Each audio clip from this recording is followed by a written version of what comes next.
Police प्रशासनाला नाही ताळा आणि उत्पादकांच्या गळ्यात आंब्याच्या माळा, असं चित्र आता सध्या आपल्याला पाहायला मिळतंय ते मंत्रालयाबाहेर, शिवालयाबाहेर. कारण की परिस्थिती अशी ओढवलेली आहे, आंब्याला हेक्टरी 5 लाख भाव द्या, नंतर काजूला हेक्टरी 3 लाख भाव द्या, त्याची भरपाई आम्हाला मिळाली पाहिजे, यासाठी शेतकऱ्यांनी आंदोलन पुकारलं. अर्थात कोकणातला आंबा आणि काजू हे म्हणजे आयात निर्यातीचं सर्वात मोठं माध्यम. या माध्यमातून कितीतरी मोठा महसूल आणि शेतकऱ्यांचं उदरनिर्वाहाचं साधन. पण शेतकऱ्यांच्या हाती काय तर दंडुके, पोलिसांच्या लाठ्या, धरपकड आणि यांच्यासाठी रस्त्यावर उतरलेल्या नेत्यांना सुद्धा सोडलं नाही पोलिसांनी. इतकी वाईट परिस्थिती आता मंत्रालयात आपल्याला बाहेर बघायला मिळते. आझाद मैदानावर या संदर्भात धरणं आंदोलन सुरू झालेलं आहे. या ठिकाणी स्वाभिमानी शेतकरी संघटनेचे मोठे दिग्गज नेते माजी खासदार राजू शेट्टी यांना देखील पोलिसांनी कशा पद्धतीने धरपकड केली तुम्ही ऑलरेडी पाहताय. इतकंच नव्हे, त्यांच्या जोडीला या ठिकाणी महादेव जानकर माजी दुग्ध विकास मंत्री हे देखील, पण त्यांना देखील तशीच धरपकड करून पोलिसांनी जणू काही हे कोण आहेत असं समजून गाडीत घालण्याचा प्रयत्न केला. त्यांच्या जोडीला आणखी धावून आलेले बरेचसे नेते आता या ठिकाणी आहेत. ठाकरे शिवसेना उद्धव बाळासाहेब ठाकरे गटाचे विनायक राऊत जे माजी खासदार राहिलेले आहेत ते देखील आता या ठिकाणी शेतकऱ्यांसाठी धावून आले. अर्थात ते कोकण आले त्यामुळे त्यांनी या ठिकाणी येणं अपेक्षितच होतं. त्यांच्यासोबत अनेक जण आता या आंदोलनामध्ये उतरलेले आहेत. इतकंच नव्हे, राजू शेट्टी यांचे जे कार्यकर्ते आहेत स्वाभिमानी शेतकरी संघटनेचे, हे कार्यकर्ते आणि पोलीस यांच्यात सुद्धा बाचाबाची या ठिकाणी झाल्याचं पाहायला मिळालं. राजू शेट्टींनी एक धक्कादायक खरं म्हणजे माहिती दिली. त्यांचं असं म्हणणं आहे की मुख्यमंत्र्यांनी शेतकऱ्यांचं साधं निवेदन देखील घेतलं नाही आणि हे आता या सरकारला महागात पडणार आहे. याच्या पलीकडे वेगळं काही होणार नाही. आंदोलकांना यावेळी आता ताब्यात घेण्यात आलंय. अनेक नेते प्रत्येक पक्षाचे म्हणजे सर्व पक्षीय या ठिकाणी नेते उपस्थित आहेत. शेतकऱ्यांच्या या मागणीसाठी, त्यांना आंबा काजूवर जी काही भरपाई हवी आहे ती मिळवून देण्यासाठी ते आता सगळे प्रयत्न करतायत. आझाद मैदानात सुरू झालेलं हे आंदोलन आता इतकं आक्रमक झालंय की यावेळी आता या आंदोलनावर तोडगा काय, हा हस्तक्षेप कुणी करायचा, यासाठी आता कोणतरी संकटमोचक म्हणून सरकारकडून धावून येईलच. पण मुळात प्रश्न असा उपस्थित होतो की आतापर्यंत या शिवालयाबाहेर, मंत्रालयाबाहेर काल जे बुलेटवरनं फिरत होते, जे घोड्यावरनं सवारी करत होते, जे इलेक्ट्रिक बाईक घेऊन सगळीकडे फिरत होते, ते कुठे आहेत? आज याच्यातला एक तरी मंत्र किमान इथे यायला पाहिजे आणि त्यांनी यामध्ये हस्तक्षेप करून हे आंदोलन कसं शांत करता येईल, शेतकऱ्यांना त्यांची नुकसान भरपाई कशी देता येईल यासाठी तोडगा काढला पाहिजे. पण या ठिकाणी कोणीही उपस्थित नाही. अहो, आजच्या बातम्या काय आहेत? आज पेट्रोल डिझेल याची वाढ झालेली आहे. 3 रुपये पेट्रोल, 3 रुपये 11 पैशांनी तिकडे डिझेल वाढलंय. 4 वर्षांनी यांनी वाढ केली का? कशासाठी? निवडणुका संपल्या, आता काय घेणं देणं जनतेचं आमच्याला. कारण की मुळात निवडणुका संपल्या, निकाल लागला, सरकार स्थापन झाले, आता तुमचं तुम्ही बघा. आणि मग आपले मित्र म्हणणारे नरेंद्र मोदी कुठे गेलेत? परदेश दौऱ्यावर. इकडे जनतेचं काय वाटोळं व्हायचंय ते वाहू देत. शिवाय कांदा, कायम हा कांदा शेतकऱ्यांना रडवतच आलाय.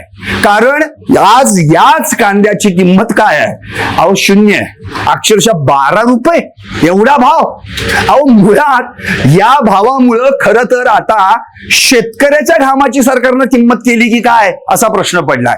कालच साखर निर्यातीवर बंदी घालण्यात आली आहे. म्हणजे प्रश्न असा उरतो की शेतकरी म्हणजे झालंय कसं, सरकारला हवं तेव्हा हवं तसं दामटावं लागेल अशी संधी मिळणारं एकमेव ठिकाण म्हणजे हे सगळे शेतकरी बांधव. ज्या ज्या वेळी देशावर संकट येतं तेव्हा पहिल्यांदा धावून येतो तो शेतकरी. तुमचं आमचं सर्वांचं पोट भरणारा हा बळीराजा आज त्याच्याच कांद्याला भाव काय आहे? आज साखर निर्यातीवर बंदी आहे. आज आंबा, दूध या सगळ्यांचे दर वाढलेत. काजूची पण तीच परिस्थिती आहे, भावच मिळेना. आता अर्थात मुळात प्रश्न असा आहे, शेतकऱ्यांचं आंदोलन दडपण्यासाठी जे जे प्रयत्न करतील त्यांना भविष्यात साहजिकच आहे त्याबद्दलची भूमिका स्पष्ट होईल ती मतदानातूनच, आणि तेव्हाच त्यांना जेव्हा ते चक्रा येऊन पडतील तेव्हा हाच कांदा हुंगावा लागेल अशी परिस्थिती निर्माण होईल. पण आताच्या या मंत्रालयाबाहेर चाललेल्या आंदोलनातला सगळ्यात महत्वाचा मुद्दा हाच आहे, अनेक शेतकरी नेते जे दिग्गज समजले जातात, अगदी काँग्रेसचे प्रदेशाध्यक्ष हर्षवर्धन सपकाळ देखील या ठिकाणी उपस्थित आहेत, विविध पक्षांचे नेते उपस्थित आहेत, पण सरकार मात्र या संदर्भामध्ये कोणतंही पाऊल टाकायला या ठिकाणी आतापर्यंत तरी उपस्थित आहे किंवा त्यांचा कोण प्रतिनिधी आहे असं तरी या ठिकाणी दिसत नाहीये. एक तर डिझेल आणि पेट्रोलच्या माध्यमातून तुमच्या आमच्या सर्वसामान्यांच्या खिशावर दरोडा टाकणारं हे सरकार, आणि इकडं आंबा आणि काजू उत्पादकांना अक्षरशः त्यांना भरपाई न देता रस्त्यावर उतरवणारं हे सरकार, अपेक्षा करायची काय? कारण आतापर्यंत या आंदोलनामध्ये जे काही घडलंय त्यातून हे क्लिअर होतंय की यांना शेतकऱ्यांशी काही घेणं देणं नाही. शेतकरी नेते ज्यांनी आतापर्यंत अनेक चळवळींच्या माध्यमातून या शेतकऱ्यांसाठी आंदोलनं केली, आवाज उठवला, ते कुठे आहेत? उदाहरणार्थ एकच नाव घेतो, बच्चू कडू. जे बच्चू कडू दिव्यांगांसाठी, मजुरांसाठी, शेतकऱ्यांसाठी सतत रस्त्यावर उतरतात, त्यांना कर्जमाफी मिळावी म्हणून, हमीभाव मिळावा म्हणून, शेतकऱ्यांच्या आत्महत्येसाठी पोट तिडकीनं वेगवेगळ्या स्टाईलनी आंदोलनं करतात, ते बच्चू कडू आज कुठे आहेत माहितीये? आता ते बच्चू कडू याच सरकारमध्ये गेलेली आहेत. आपली जी प्रहार नावाची मोठी संघटना त्यांनी या महाराष्ट्रात चालवली, तो प्रहार हा शब्द आता जवळपास विलीन झालाय, कारण की आता सरकारच्याच एका घटक पक्षात म्हणजेच एकनाथ शिंदेच्या शिवसेनेमध्ये त्यांनी प्रवेश केलाय. त्यामुळं जी काही नेते मंडळी आपल्या विरोधात राहून आपल्याला धारेवर धरतात त्यांनाच पहिल्यांदा आपल्याकडे घ्यायचं, ही जी स्ट्रॅटेजी सरकार आतापर्यंत राबवतंय, साहजिकच त्या माध्यमातून सरकारच्या कारभारावर देखील शिंतोडे उडतायत, हे सरकारलाच समजत नाहीये. मुळात काजू आंबा आंदोलकांची धरपकड करणं म्हणजे तुम्ही शेतकऱ्यांना डिवचताय हेच याच्यातून सिद्ध होतं. जसं आता काजू आंबा आंदोलकांची धरपकड होतीये, उद्या कदाचित कांदा उत्पादक जे असतील, ऊस उत्पादक असतील, कारखान्याच्या माध्यमातून जी काही आतापर्यंतची साखरेची जी उलाढाल होते त्या उलाढालीवरच जर निर्यातीवर बंदी आणत असाल तर साहजिकच हे देखील छोटे छोटे कारखानदार असतील, उत्पादक असतील आणि ऊस उत्पादक असतील, उद्या रस्त्यावर आले तर नवल वाटायला नको. खरं तर शेतकरी हा आपल्या देशाचा कणा आहे. मुळातच भारत हा कृषीप्रधान देश आहे, आणि या कृषीप्रधान देशात जे आपले प्रधान आहेत त्यांना मात्र ही गोष्ट गावीही नसेल की आमच्या महाराष्ट्रात इथं काय चाललंय. अगदी काही दिवसांपूर्वी त्यांनी आपल्या महाराष्ट्र दिनी मुख्यमंत्र्यांना भलं मोठं पत्र लिहिलं होतं, महाराष्ट्राचं कौतुक केलं होतं, सरकारचं कौतुक केलं होतं. पण आता या सरकारचं कौतुक करणाऱ्या या सगळ्या सर्वसामान्यांनी त्या सरकारनं त्यांचे काय हाल केलेत याच्यावर पण दोन ओळी लिहा की. खरं म्हणजे पंतप्रधान मोदींना आता महाराष्ट्रात एक दौरा काढायची गरज आहे. मला खात्री आहे कदाचित इलेक्शन येत नाही तोपर्यंत ती येतील न येतील याबद्दल काही सांगता येणार नाही, पण शेतकऱ्यांच्या बांधावर जरा फिरून बघा, कारण की त्यांची परिस्थिती इतकी वाईट आहे की आज याच बळीराजाला आत्महत्या करण्यापर्यंत जावं लागतं, टोकाचं पाऊल उचलावं लागतं.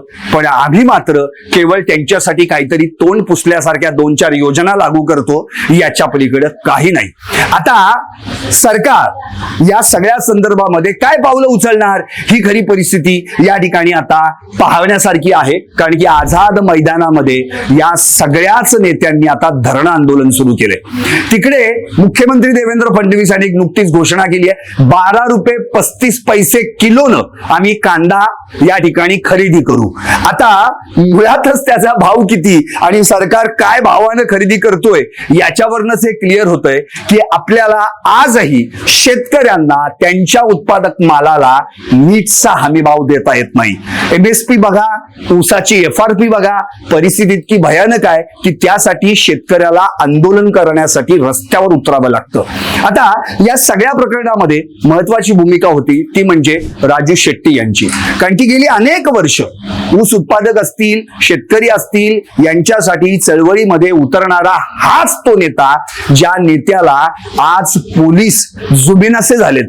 त्यांना हे कळेनच की ती व्यक्ती कोण आहे. अरे ज्या व्यक्तीनं आपली संपूर्ण हयात, अगदी हात कडले असेल की तो सगळा पश्चिम पट्टा असेल, त्यात आंदोलनांमध्ये घालवली, त्यांना आपण कशी वागणूक देतो. अर्थात या पोलिसांना आदेश देणारे कोण हे वेगळं सांगायची गरज नाही. खरं तर सरकारनं पोलीस प्रशासनाला देखील आता सुनावलं पाहिजे. तुम्ही विसरत असाल, पण एक गोष्ट मात्र लक्षात राहील, ती म्हणजे मराठा आंदोलक मनोज जरांगे यांच्या आंदोलनाची. अंतरवाली सराटीत असाच धाकदपटच्या पोलिसांनी दाखवला आणि मग काय झालं त्याचे परिणाम आजही सरकार भोगतंय. त्यामुळं शेतकऱ्यांना डिवचू नका, त्यांच्या नादी लागू नका. कारण की ज्याच्या जीवावर आज आपण 2 तुकडे तोडतो ना, तोच जर इथं सुरक्षित नसेल, त्याच्यात जर मालाला हमीभाव मिळत नसेल, तर कसलं सरकार. खरं तर या सरकारला आता हाच कांदा हुंगवण्याची वेळ आली आहे, ज्यानं हा भाव लागू केला. एकंदरीत आतापर्यंत जे काही घडलंय त्याच्यावरनं हे क्लिअर होतंय की सरकार पूर्णपणे शेतकऱ्यांच्या आत्ताच्या भूमिकेला अक्षरशः पुढे रेटायचा प्रयत्न करतंय. जसं आंदोलन दडपता येईल, जसे आंदोलक पांगवता येतील, तेवढाच विषय संपून जाईल. पण तसं होणार नाही, कारण की मैदानात उतरलेली नेते मंडळी ही कसलेली आहेत, ते हाडाचे शेतकरी आहेत. आणि जेव्हा त्यांना या कार्यकर्त्यांची, समर्थकांची, शेतकऱ्यांची साथ लाभते ना, तेव्हा काहीच होत नाही. ते म्हणतात ना, जे गाव करी ते राव न करी. पाहत रहा LS मराठी.